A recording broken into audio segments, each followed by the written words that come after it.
make sure we have enough time. Perfect. All right, so I'm just going to jump right in. So, hi everyone. Thanks so much for joining today. My name is Hannah Holmes, pronouns she and her. I'm the program director here at PLEAC, the Public Legal Education Association of Canada. Just to start, in the spirit of reconciliation, I acknowledge that I am located here in Toronto, Ontario, on the traditional territories of the Mississaugas of the Credit, the Anishinaabe, the Chippewa, the Haudenosaunee, and the Wendat peoples, and that Toronto is covered by Treaty 13 with the Mississaugas of the Credit. I also just today in particular want to remind everyone that June is National Indigenous History Month, so it's especially important to take time now, next month, and onward to reflect on how colonialism has impacted all our worldviews. Maybe you can think about how you can support and uplift Indigenous voices, consider maybe donating to a charity or a fundraiser, something to support Indigenous folks if you have the resources, but of course, if not, it's always nice to sort of read up on some educational resources that are in abundance online, tell a friend or family member maybe about something that you learned in particular this month. And like I mentioned, just onward and beyond. So I just wanted to sort of add that in particular for today. But I know we do want to get started with our scheduled programming. We're really, really excited to hear from our speakers, Nora Burke and Emily Jones that you see here, joining us from Justice Education Society in BC. We will hear from them, in particular, sharing insights into the creation of the new familieschange.ca teen and kids sites. And we're going to hear about the upcoming launch of legal rights for youth.ca. Essentially just, a glimpse behind the curtain to their process, sort of designing these websites and a little more. So keen to hear more from the two of them. And then just a very quick reminder, the session's being recorded. We're going to be uploading the recording to our website afterwards. I'll make sure to circulate that. There's a brief survey at the end of the webinar too, so if you have a minute just to complete it when you can, that would be wonderful. And of course, everyone is strongly encouraged to ask any questions that are top of mind as you listen today. You can use the chat, the Q&A function, and Nora and Emily will gladly get to as many of those questions as they can or comments. So feel free to do that. Great. Okay, so enough for me. Let's get started. Over to Nora and Emily. Great. Thank you, Anna. Hello, everyone. Thank you for joining us today. We are coming to you from the traditional and ancestral and ceded territories of the Coast Salish peoples, Squamish, Tsleil-Waututh, and the Musqueam nations. And Hannah's already introduced us. I'm the program director for BC. Emily is our legal content specialist and the creator and brains behind a lot of what you are going to see today. We work for the Justice Education Society. We're a nonprofit organization. Our mandate is to empower people to access and deliver justice in Canada and globally. So today, our goal is to sort of introduce you to two of our newest websites that are youth-focused, sort of discuss some of the key principles that went into designing, creating them, highlighting some problems and solutions that we discovered, and really opening it up for discussion. So yeah, I can take over. Hello, everyone. So we're going to talk a bit about the research principles and goals, especially behind the Families Change website. So Families Change was what we had this website for a long time. It was actually started like as pamphlets in the 90s. So and it is a family, we call it one of our family law websites, but it kind of has always had a light touch with the law and more about helping parents, teens, and kids get through a legal family law process. So it's always had that sort of angle of not just about the legal process, but about sort of more, I guess, holistic approach to it. And when I came to it, it was already divided into parents, teens, and kids. So I took that sort of age based approach already. We looked at it again when we applied for this federal funding, and on ways we could improve it. And in BC, the Transform Family Justice System Collaborative had sort of recently been established at the time. And it was really like a multi-sector initiative to try to recognizing the how going through a family law process can be traumatizing for children, and that it was sort of trying to combine legal professionals with medical and psychological professionals to try to see what ways can improve we could improve the family justice experience for all, like families and children involved. And so that was sort of what inspired the application for the funding to improve it. And so we came up with these sort of goals, foundational principles, which we wanted to achieve. You go next slide, maybe. Yeah, so when we started the project, we really wanted to have focus the website on children's rights, especially upon learning how important it is for kids and teens to feel empowered through a process, and how that can actually have impacts on their long-term health outcomes. And this is based on brain science, on ACEs, which are adverse childhood experiences. So that became sort of a learning about that really sort of informed the information, the design, and how information was presented. And of course, user-centered and interactive was another sort of foundational what we were hoping to achieve with this website. And so, yeah, next slide. So ACEs and PIECES, so adverse childhood experiences, conversely, positive childhood experiences were really, it was really interesting to learn all about that. And I encourage anyone to go to the Alberta Family Wellness Initiative, which I've provided a QR code. You can do like a brain story program and learn all about how you can build resilience in children and adults. But so we learned that how too much stress without sufficient support could become toxic. The importance of supportive relationships and positive experiences can buffer against toxic stress. So we don't often have control over the events that surround us, and that's especially true for children and teens who they don't get to pick if their parents have a healthy relationship or go through a divorce or not, but there's things that can be done to help them build up their capacity to deal with hard changes. And that includes like having those positive relationships, and even just having one really positive adult relationship with an adult can have a really massive impact on how someone gets through big changes. And then also like piling on those positive experiences can help someone get through it as well.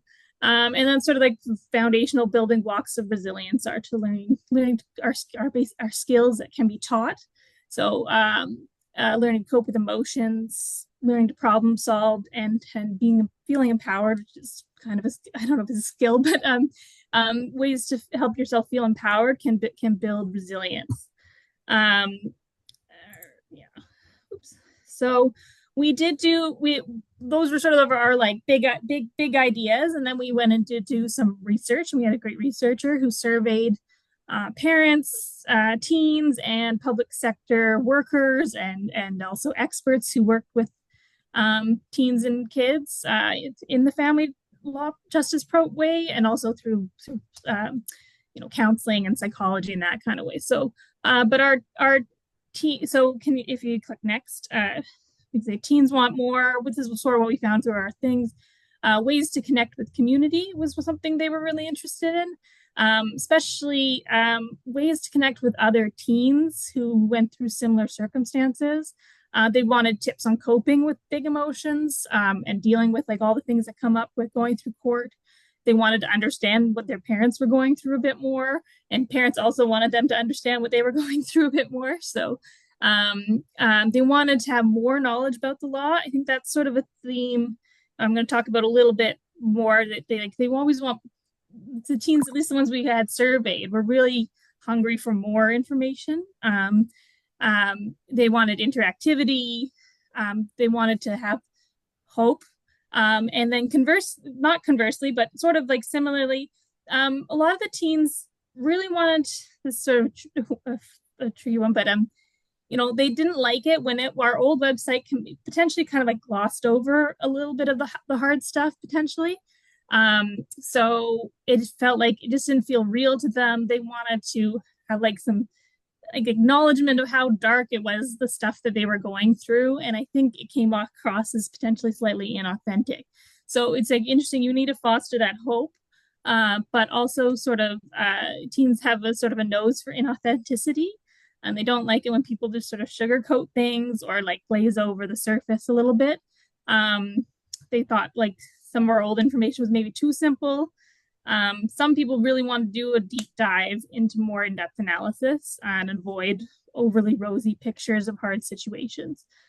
So I thought that was a really interesting finding from teams. So we kind of come up with some kind of goals out of that. We wanted to build resilience, obviously, so because that is sort of how to when you learn about adverse childhood experiences, they actually have like long-term health impacts, and so but you can buffer against those by building resilience, and like I said, through teaching coping skills. If someone's in a really hard situation, like it can overwhelm their coping skills. But then the next barrier is those supportive relationships around them. And then obviously, if someone's in a really, really hard situation, that could still lead to toxic stress and negative health outcomes. But this is sort of like just buffering against those impacts. People wanted to have their experiences normalized. Like that's another sort of acknowledging the sort of dark experiences a lot of these teens and children can go through a separation or divorce.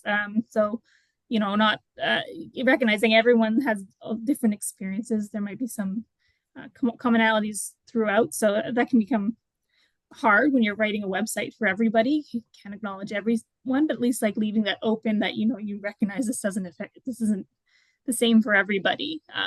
And at the same time, fostering hope. Children need to feel safe and like they have a level of control over the world.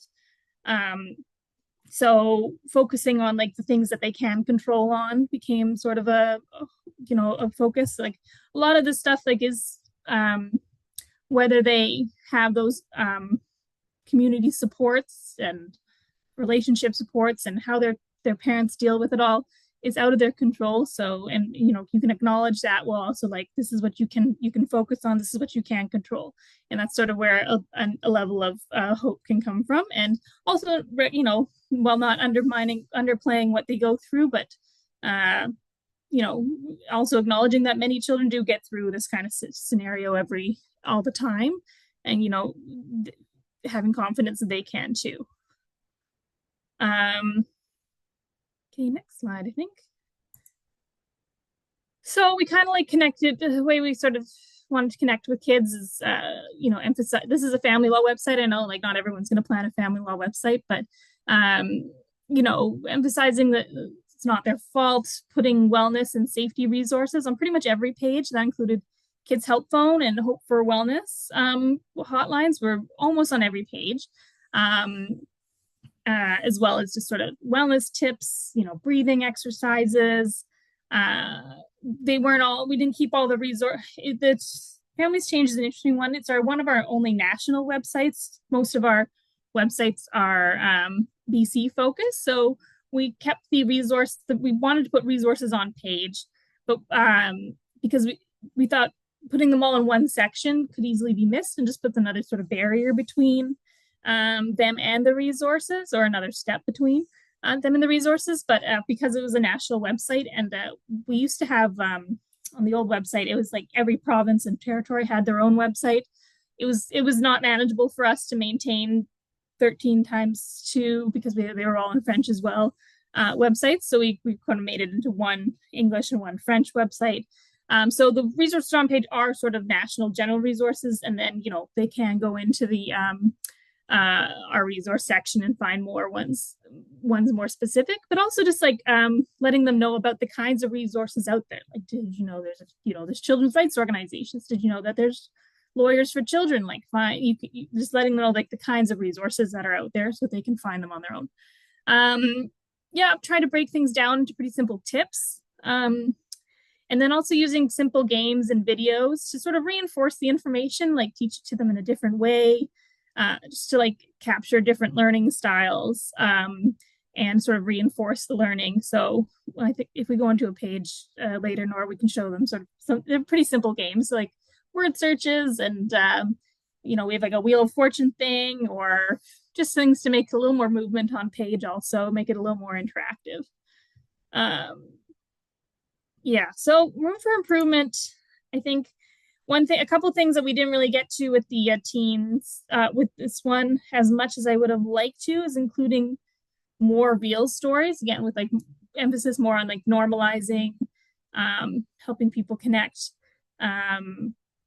We might continue to try to add some later as we find them, but the teens were also really interested in trying to find a way to connect with each other, and our website really wasn't the platform for that, but we should try to provide them with, Kids Help Phone has a sort of a peer-to-peer community, so referring them to there, hopefully. And then but also recognizing that not every tool needs to be on every project,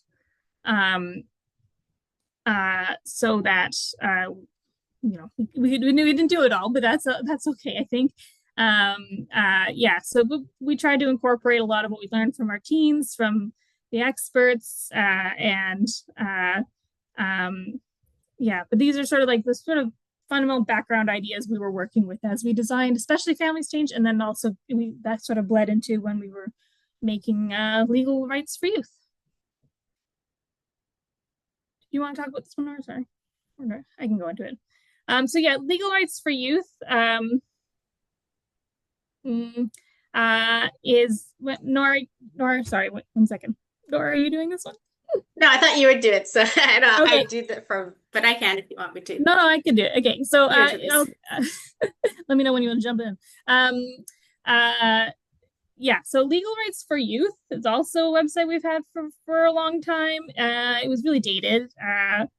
We're looking to we didn't have like the funding to do a big research project behind it, but we did use what we could, and like we used what we learned a bit from Families Change, as well as so we looked at try to incorporate what we learned from Families Change. We tried to incorporate youth more into the design, which we didn't really do as much for Families Change as much, besides they told us about the like they would tell us like, oh, what kind of things, like they want more video and more games and that kind of thing. But we used we started a youth committee last year, so we were able to use them a lot to help us with the design, as well as we just have our work. We have groups of teenagers and coming through our offices a lot to do sort of educational things in the courthouses. So, we take advantage of that and ask them questions about what was important to them in the youth rights website, for example. We used our committee. You can go to the next slide, probably. We'll talk about phone first orientation and the flexible navigation. And our youth committee was great. They were really interested in like reviewing. We had all these old articles, so we were trying to reuse as much as we could as it was still relevant. But they reviewed and edited articles. They made suggestions on how to make it more interesting, or what should be a video, or what else could we include. They gave us a lot of feedback on all aspects of the design, including colors. Originally, I think we had like a color scheme that was maybe like a millennial beige kind of too much that. So we're millennials. And so I thought maybe they'd like retro beige, like there's like beige and like sort of more soft colors, but no, they wanted the bright, super bright. They liked it a lot better. So I don't know, even just the colors. They also set up priority for articles. Like we had already some articles in existence, and then they helped us be like, which ones do you think are the most important, and then which ones are we missing? So you can see in the picture, and they helped us develop the tags, as we'll talk a bit about how the website's organized. But you can see in the picture, there's a bunch of post notes. We had the committee just go around and like think what tags, how can we connect all these articles together? What word is similar between all of these? The blue is sort of like new articles they wanted to see. So yeah, they were involved in how the bones of the website from the beginning, which is nice. Okay. So with the design, it was a bit of a relearning for us because we done a fair few adult ones, especially around um, legal rights. And so it was a lot of relearning for us where, we're old millennials and we'd be like, this is too bright, this is too much information. And it felt uncomfortable for us. So we always had to check our own biases. We did obviously get the youth involved, and we also had a designer who had experience designing sites for youth help a lot, create a lot of the designs. So that was great. We also did a lot of research, a lot of time looking on like Teen Vogue and like help sites, and there aren't that many out there. We went on the Sesame site or Sesame Street for kids and lots of different ones to sort of learn and be in that world and see the trends that were happening. And I think that's like even more important when designing for youth and teens is like being trendy and being up to date, where things don't change that much for adults, or at least adults are okay at like, I'm just looking for this piece of information. I don't really care that much about, oh, it's a little out of date, whereas kids will get turned off right away. So it's really important to stay trendy with the images and the colors. So that's why we checked with our retro designs and retro, even like the vectors or the graphics we used. Is this a good graphic? Is that a good graphic? Having them involved in picking. Um, One of the problems that or issues that we encountered or wanted to address was the fact that youth might spend a little bit less time looking for information. They're less likely to go through a site A to Z, like having that patience to go through it. Um, so we really wanted to focus on having the information up front. So if they're only going to be there for a short amount of time, how can we ensure that they're getting the right information? Can you see my Yes, perfect. Okay. So what we did was a key takeaway. So we have a key takeaway for every single page. We have this in the parent site as well, but especially for the teens, it's up front. We carried this over into our legal rights for youth. The other important thing for the teens was that balance that Emily was talking about, where teens were hungry for a lot of information, but also knowing that there's too much information, it's too much cognitive load. So we used a lot of like collapsibles. So they can kind of just very easily filter out. And it's like kind of pick your own adventure, like really pick what's relevant to them. A lot of different modalities of information through activities. I'm going to go back and forth. Um, Different levels of information. So that's sort of the idea. With the key takeaways, guiding principles, main takeaways.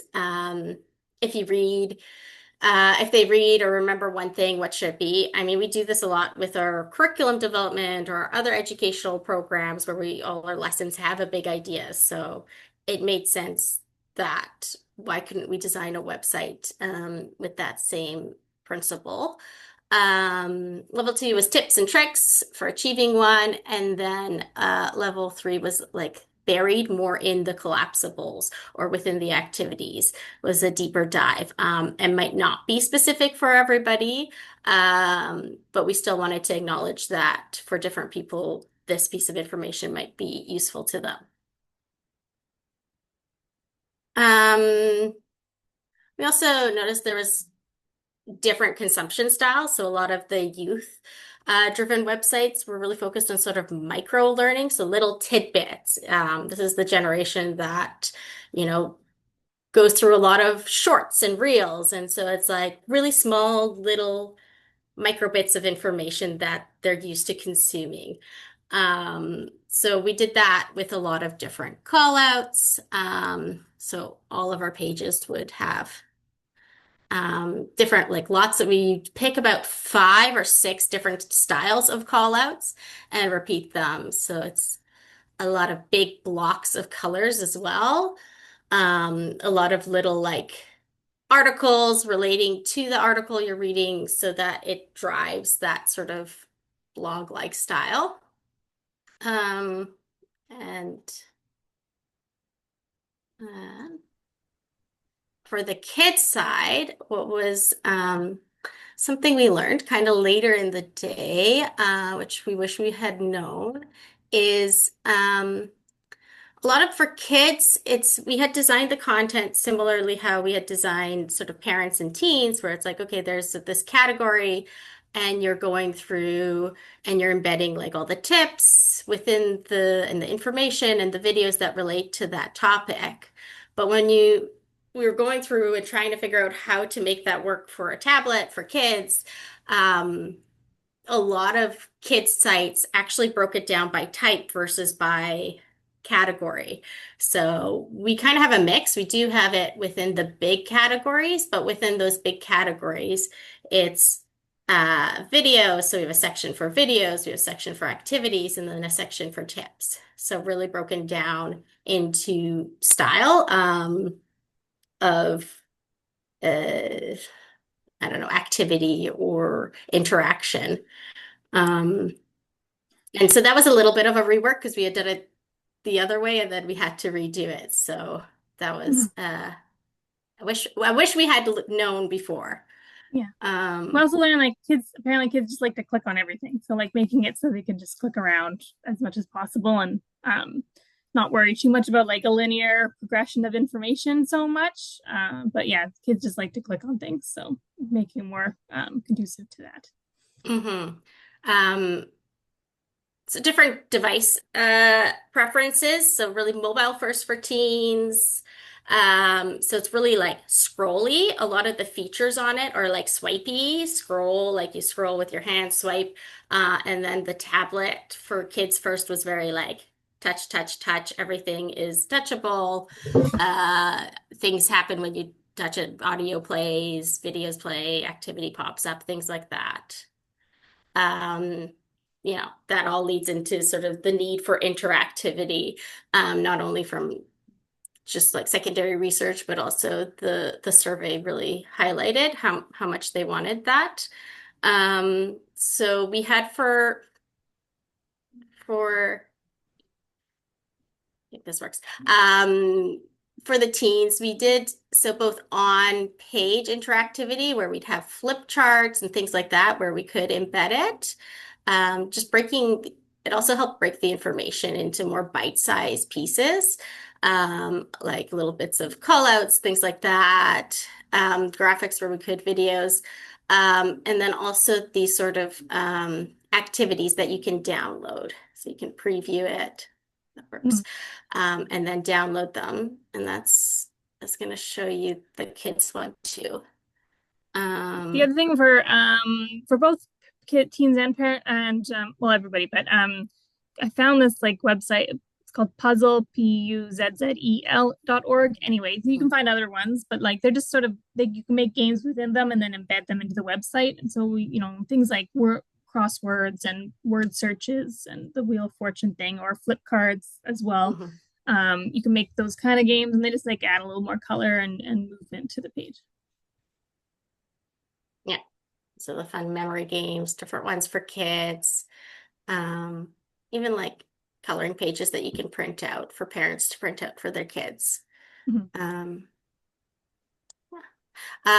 and then videos. So for videos,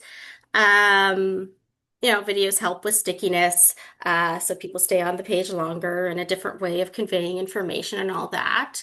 Um, so videos are good, but also we had to balance like budget and are they timeless? Are they inclusive? Are they manageable how we do it? I think we had videos and audio files, at least in the original Families Change.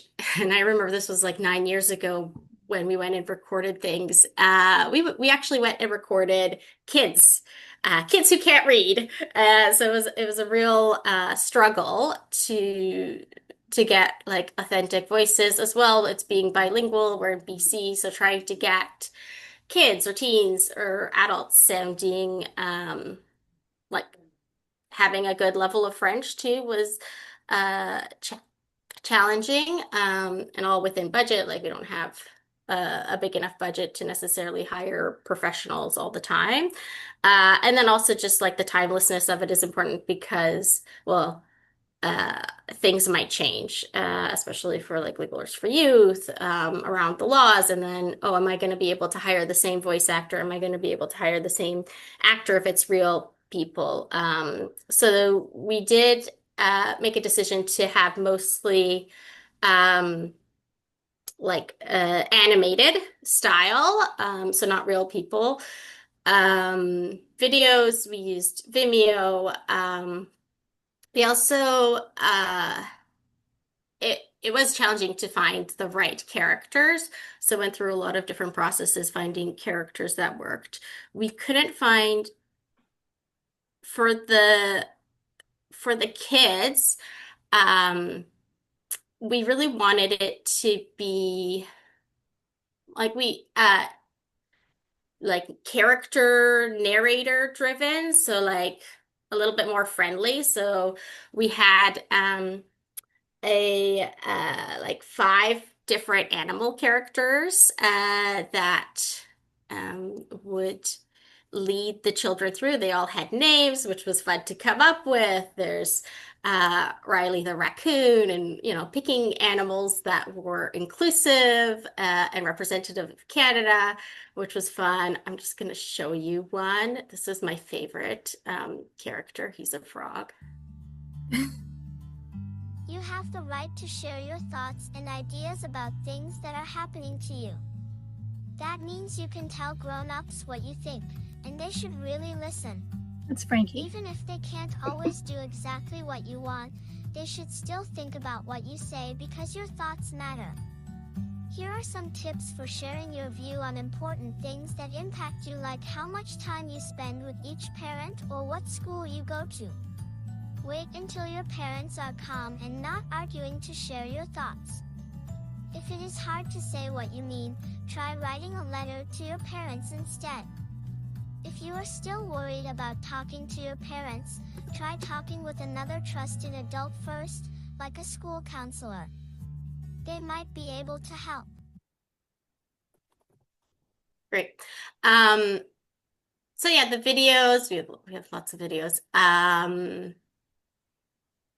They what was I say? Oh, the characters. So the characters we used throughout, they would introduce the video, sort of like narrators. They'd also be in, each of them would say a tip, so you could, Maybe go to the there's, front, go to the If your homepage. parents are yeah, and then they'll, I don't know how to get there. Oh, home, look at that cute raccoon, or Hi fox. there. There's the raccoon. Welcome to Families Change. Is it playing the I'm audio? Riley. Yes, My you can friends pause and it. I are here to help you. So each of them have a little character. They introduce things to the kids. As you can see, the design is really like the raccoon is in the forest and the narwhal is in, Nice well, to this one meet doesn't you. change, but he's in a different setting, in a ice setting as well. But there's water there. So yeah, that felt really important to make it more kid friendly. Yeah, the one thing. No, sorry, go on. Yeah, I was just gonna say for the characters, we actually had to get a designer to help craft the characters. So the characters can do different things as well. So when they're, doing like reading a book or laughing or If crying you're or feeling a bit confused, writing, so doing different sort of activities to give them a little bit more animation without having to create a gazillion videos. So that was a bit of a decision to make instead of just taking animals off, you know, uh, like already made, pre-existing. We also use this technology, the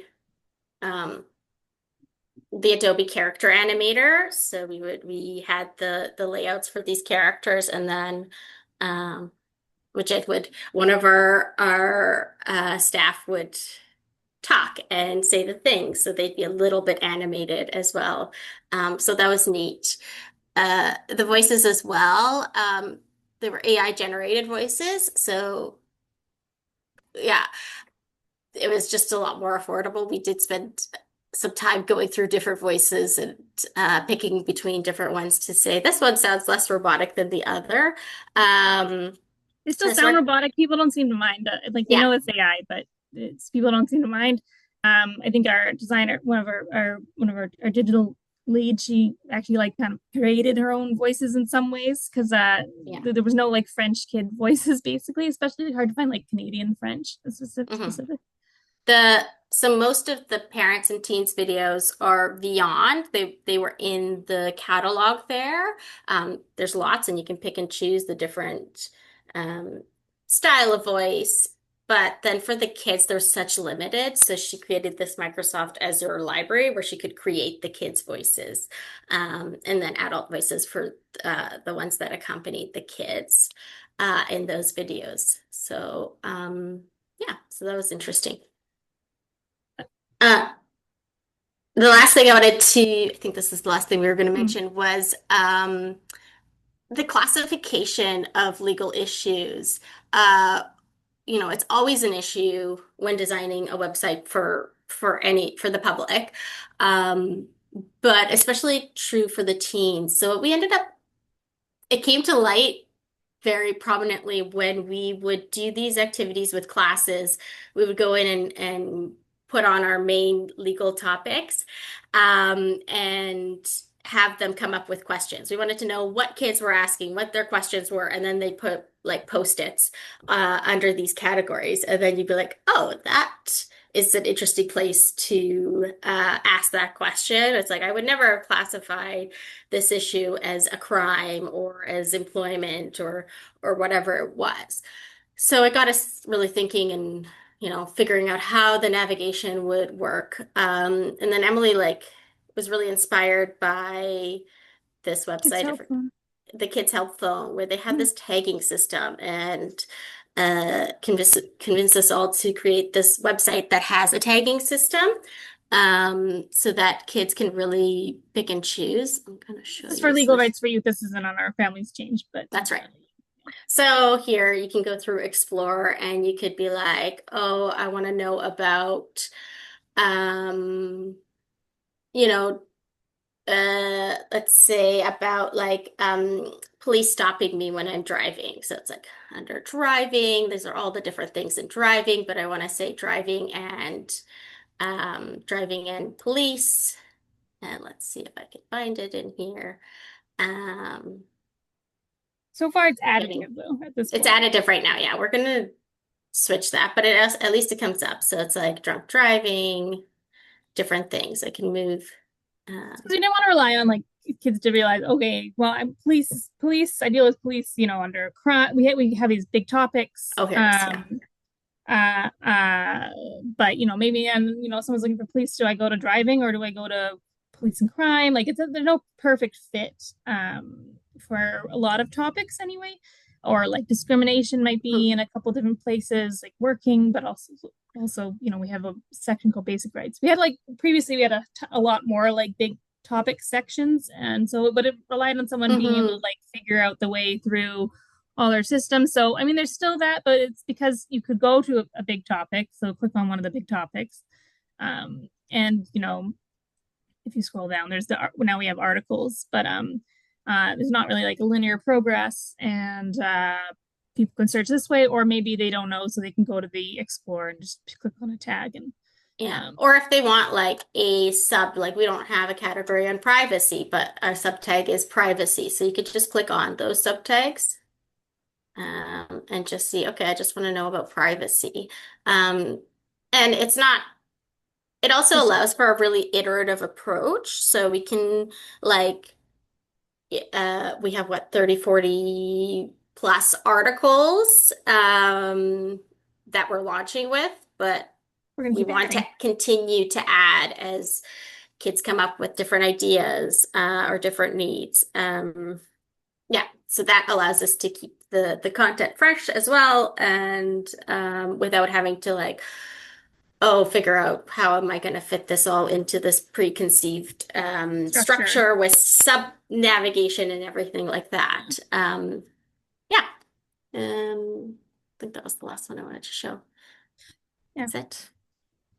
The other thing I thought of just as saying like for improvements, like I remember talking to a psychologist or someone, I can't remember who it was, but they were like saying like we broke it down by teens and kids and parents. They were like, you could break it down even further. Like they're so sensitive to like they don't want to be talked to like they're too young because they don't want to be talked down to, but they also like are sensitive when stuff is too advanced for them. So breaking it down even further is a possibility, but you know, for our families change, this is all we had capacity for at this point. But yeah, it was a really interesting learning experience doing these two websites. We're gonna keep carrying it through, and we still have our youth committee, so we'll bug them for more information going Yeah, I forward. think one thing would have nice to have, and we never really have this, is, you know, when you're building projects, is like it's great when you have these grants and you can do a wholesome evaluation at the beginning, which we could for Families Change, which was awesome, but you don't have enough to do a fulsome evaluation at the end to say to check it and everything like that. So it's